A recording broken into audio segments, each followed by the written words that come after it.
鮮度見分けるときはこう大根の酵素、お茶っ葉、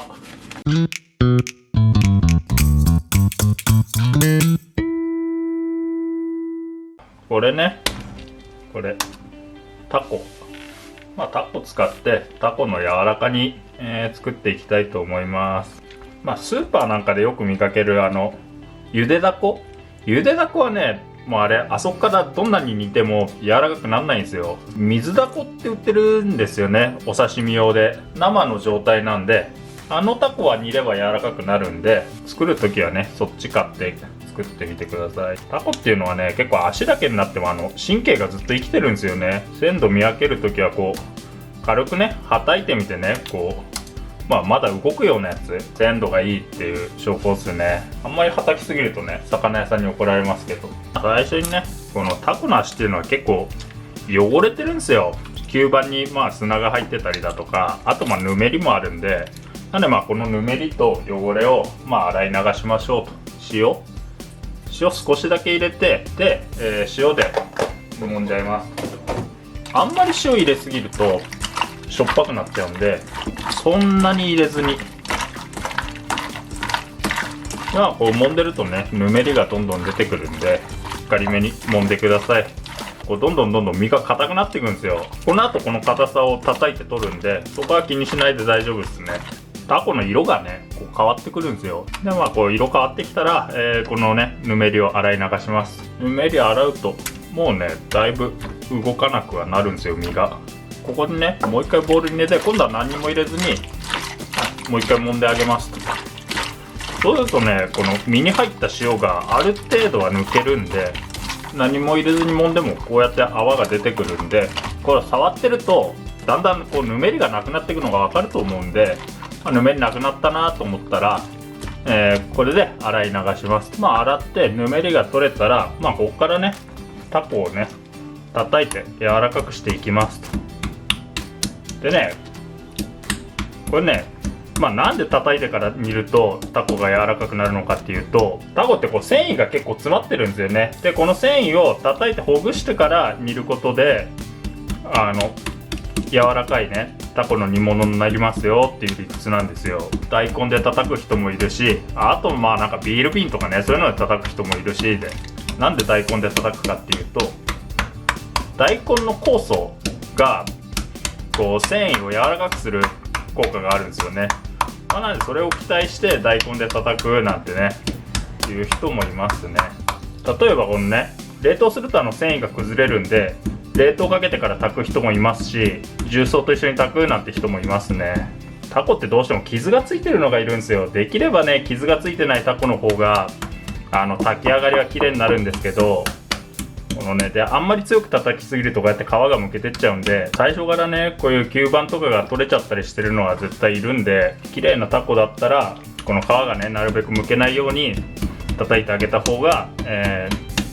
綺麗に仕上がりますね。どのぐらいまで叩くのかっていうと、これねまだ硬いんですよ。こう例えばこう叩いてみて、叩くとまだこう身が反応するじゃないですか。ちょっとギュッと全体に締まるんですけど、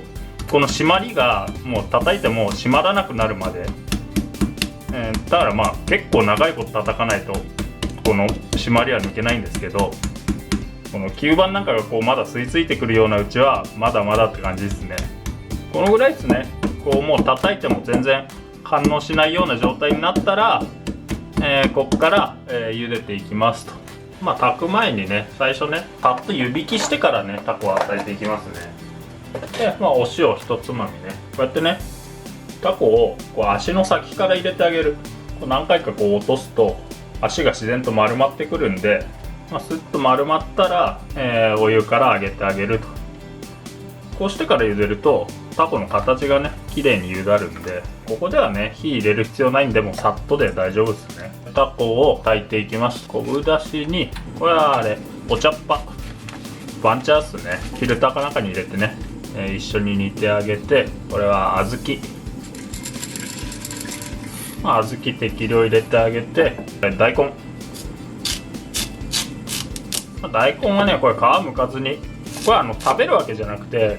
大根はねタコを柔らかくするために一緒に煮るんで、ザクザクっと切っちゃって大丈夫ですよね。お砂糖は好みでね、甘めが好きだったら結構強めに入れてくださいと。これはお酒っすね。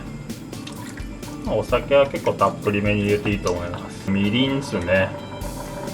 みりんはね、あんまり入れすぎない方がいいですよ。みりん入れるとどうしても煮物って硬くなるんで、甘さをつけたいんだったら、砂糖で甘さつけた方が柔らかいタコに仕上がりますね。お茶っ葉はなんで入れるかっていうと、このお茶のね成分がタコの色を定着させるんですよ。タコってそのまま茹でると結構色が抜けてっちゃうんですよ。あと小豆はね、小豆自身からこう赤い色が抜けて、でその色がタコに移るんで、タコが綺麗に仕上がるっていう、どっちもタコを色よく煮るために入れてるんで、この2つは入れた方がいいですね。ここから煮ていくんですけど、煮るときは沸かしすぎないように80度から90度ぐらいを保ってあげると、この皮が破れずに綺麗なタコに仕上がるんで、ボコボコ沸かさないようにしてください。タコの皮が破れて吸盤が落ちちゃうんですよね。だいたいね20分から30分ぐらい炊くと結構いい色に仕上がるのかなと思いますね。最初はどうしてもアクが出るんで、このアクをすくってあげて、火加減はねあんまりボコボコタコを踊らせないようにして、できれば大きい鍋で余裕を持って炊いた方がタコ同士がねぶつからないんで、綺麗に炊き上がりますね。お醤油入れて、煮物の場合はね比較的後から入れた方が味をつけやすいんで、そしたら、落とし蓋して炊いていきますと。30分経ちましたと。串刺してみてスッとね抵抗なく入るようなら柔らかく炊けてますんで、ここで一旦火を止めて、中までこう味をね入れたい方はこのまま煮汁につけて冷ましてくださいと。中はちょっと味をね残したいなって方は、煮汁からあげちゃってくださいと。多少濃いめに最初に味付けしておくと、バランスが取りやすいかなって気がしますね。こうざるにあげて、冷まします。冷めたら、あとは切って盛り付けて完成って感じですね。これなんで冷ましてから食べるかっていうと、暑い時に切ると皮がねズルズル剥がれちゃうんですよ。なんである程度冷ましてから、切ってあげるってことですね。もしね熱々で食べたいなんて方いたら、切ってもう一回ね温めてあげるといいのかなと思いますね。タコを切るときはこう波切りって言って、こう包丁をね前後にこう揺らしながら切ってあげると、こういう感じでこう表面にねこうなみなみの模様がついて、綺麗なのかなって気はしますね。こう何枚か切って、そのまま食べてもいいですし、今回はねこれね柚子をちょっと振ってあげて、はい、こんな感じでタコの柔らか煮完成です。